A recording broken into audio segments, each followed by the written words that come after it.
Prime Minister Narendra Modi's new government has taken charge with a huge mandate. The general elections of 2019 was the focus of attention for the whole world. Our digital news wing, Prasar Bharti News Service, conducted an exclusive interview with media researcher and political analyst Professor Vamsee Juluri regarding the overwhelming mandate of the people of India, the re-election of Prime Minister Narendra Modi, and how the international media portrayed the country's political discourse in these elections. Let's listen in.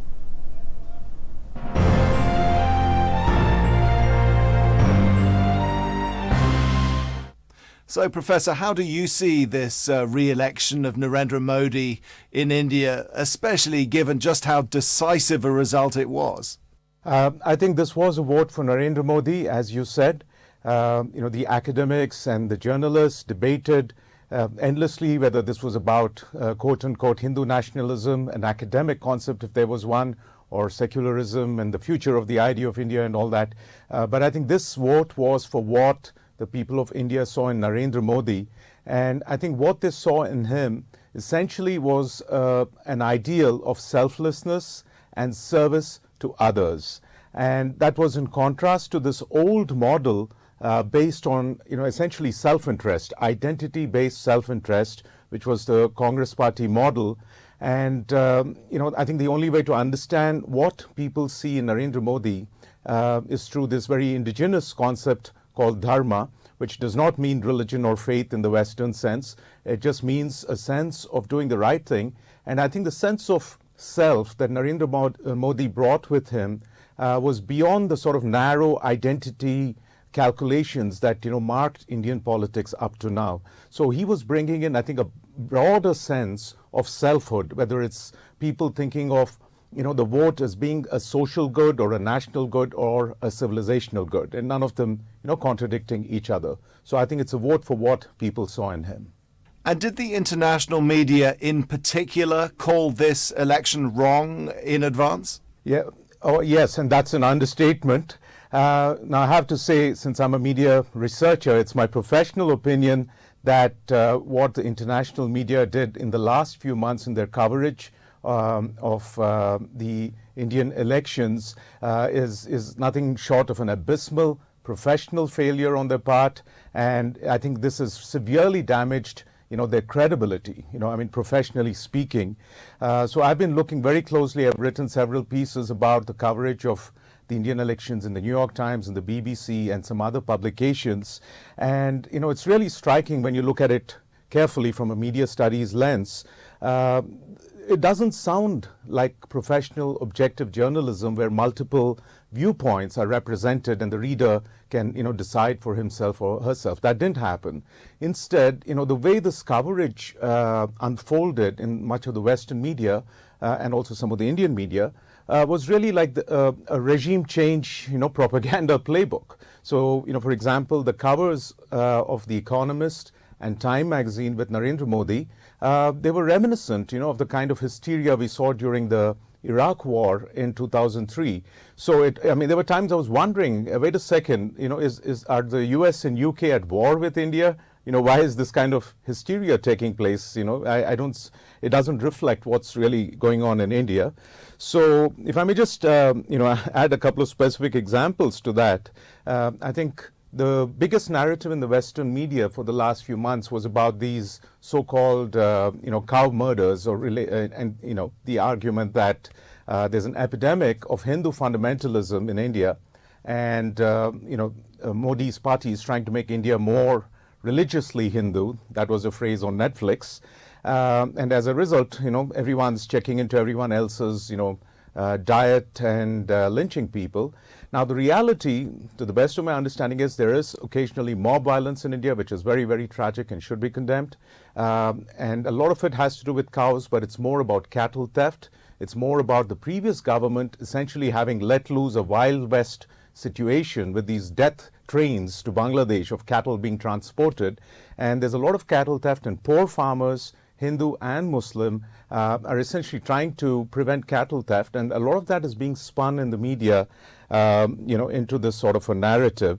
So the main disagreement I have with the media coverage really is that, it's okay to cover issues of crime and violence, that's legitimate, but they have presented it as some kind of an innate moral crisis in Hinduism today in India, and that affects all Hindus, not just, any political party. So it's anti-animal rights, it's anti-human rights, and if I may just conclude this point on a lighter note, the way it seems to me is, is that many of these foreign correspondents, who went to India the last few months from Washington or from London, I think along with their India visas, they also got time travel visas. So suddenly by the time they went from here to India, they went back to 1492 and, they were on Christopher Columbus's ship or Vasco da Gama's ship. And, they're going there and trying to civilize the natives. So I think that's how awful it was. And I hope the media, gets its act together in the future. Is there anything more to it other than an anachronistic worldview, do you think, on the part of the international media? How do you explain it beyond the fact that perhaps some of these correspondents have just parachuted in, as you've described, and haven't truly inhabited modern India? Have their views of India just not caught up, or is there something else at play, do you think? As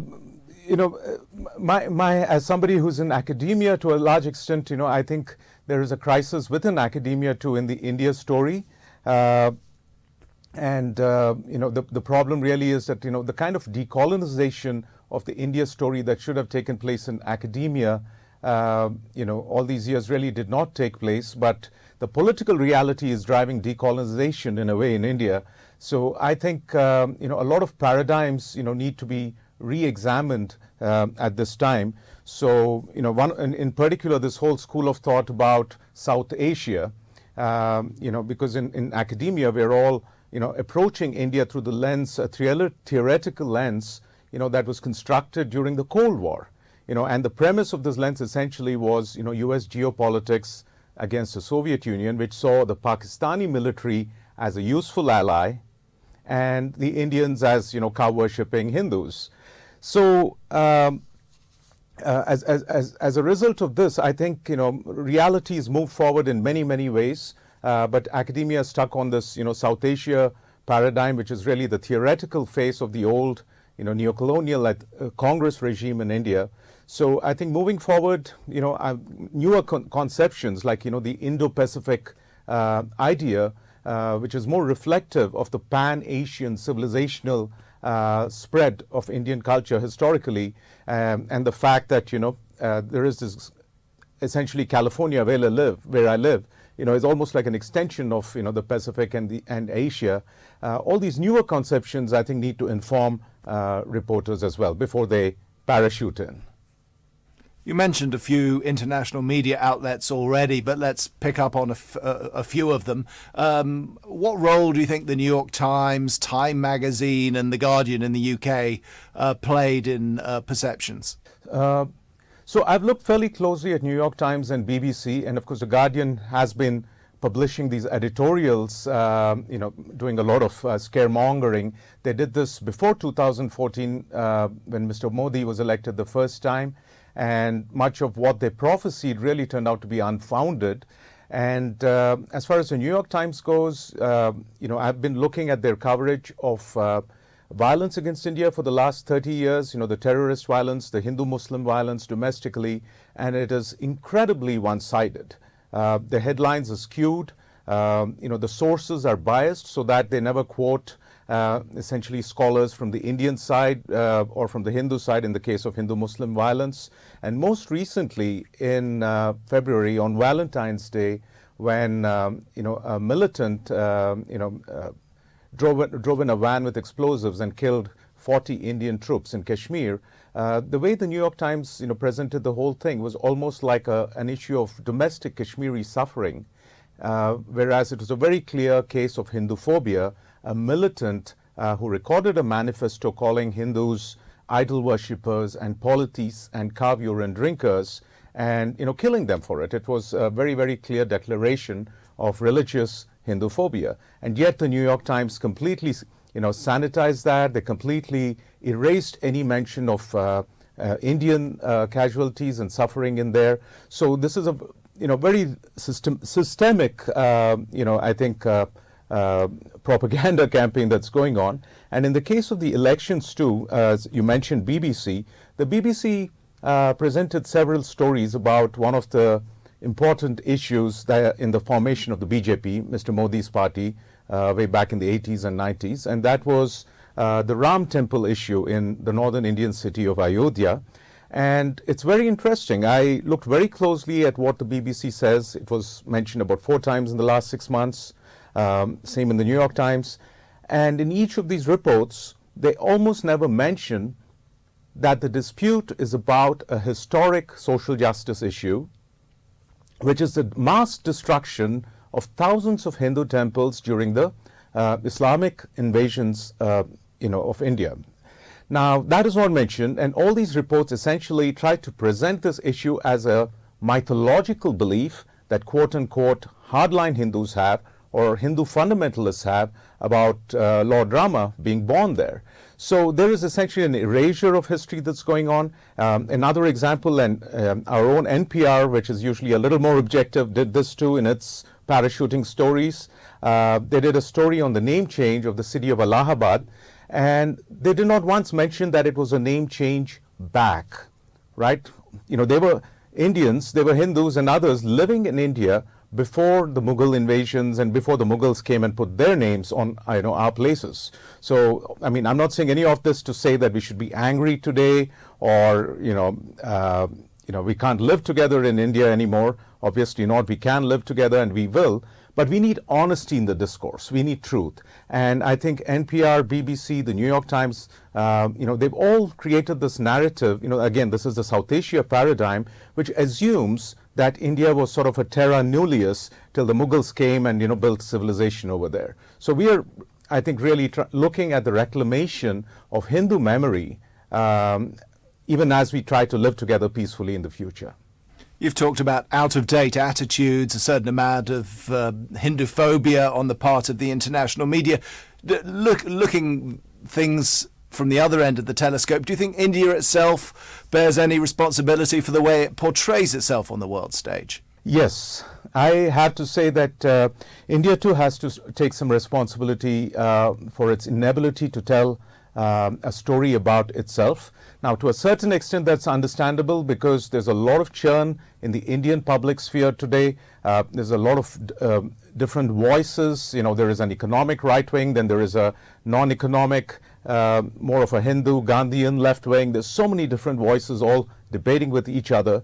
But where I think the Indian leadership, really needs to recognize that it has somewhat failed is that the last 5 years we've been hearing so much about Indian soft power, and we hear about yoga, and we hear about Bollywood. Everybody in America is doing Bollywood dancing, and everyone's doing yoga. There's Yoga Day. So yeah, India has soft power, and I find that very, very unhelpful. It's a huge exaggeration. That's not what Americans are thinking about India, I can tell you.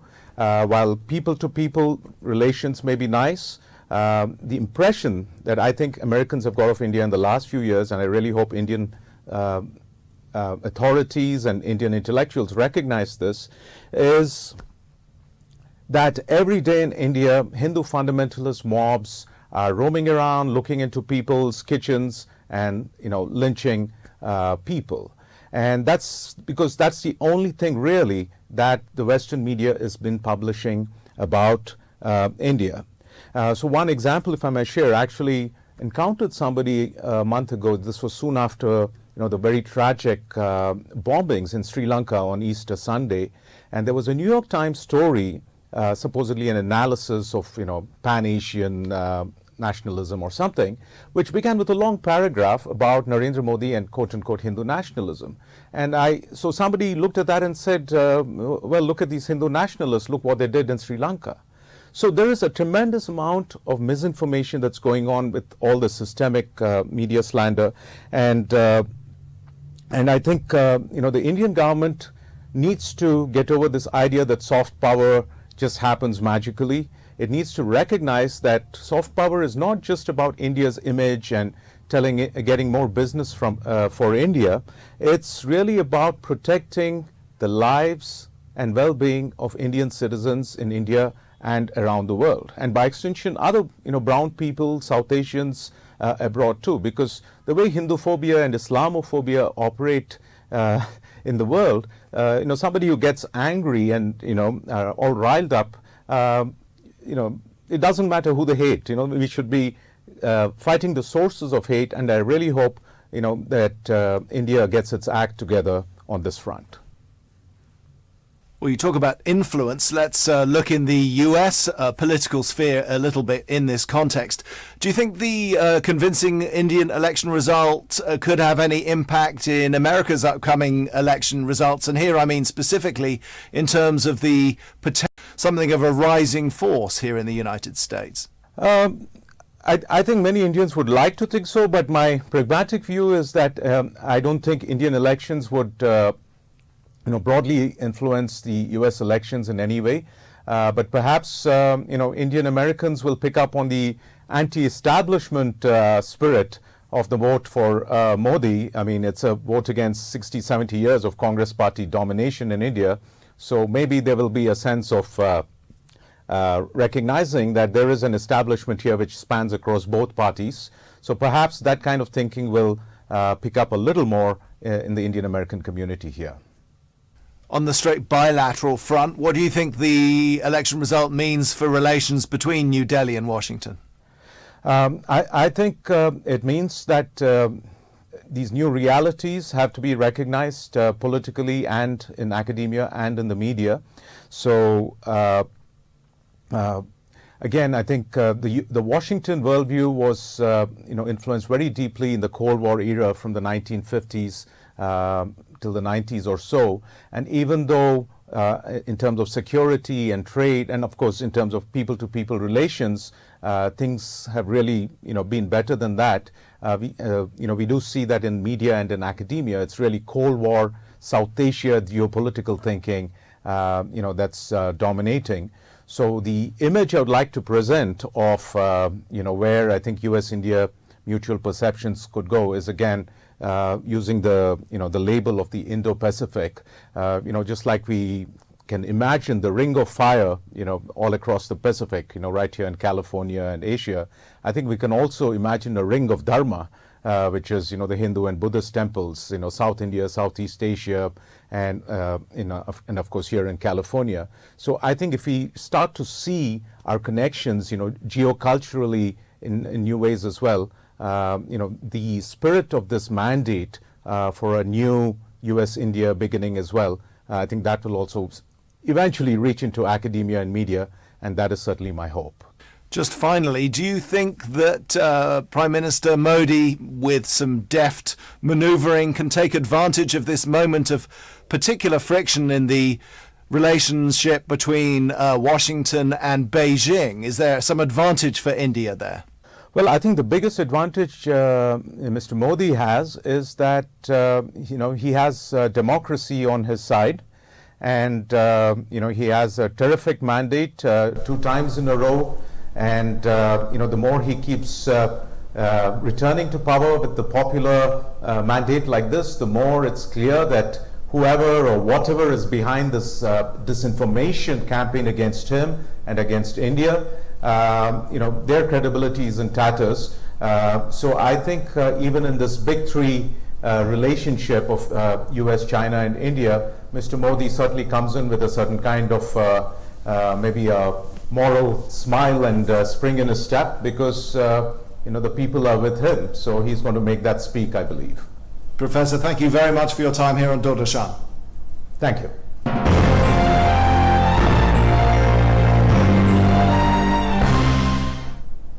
Well, that was an enthralling discussion on how the global media and the Indian media approached general elections 2019 and the impact of these elections on the US polls, as well as on bilateral ties between the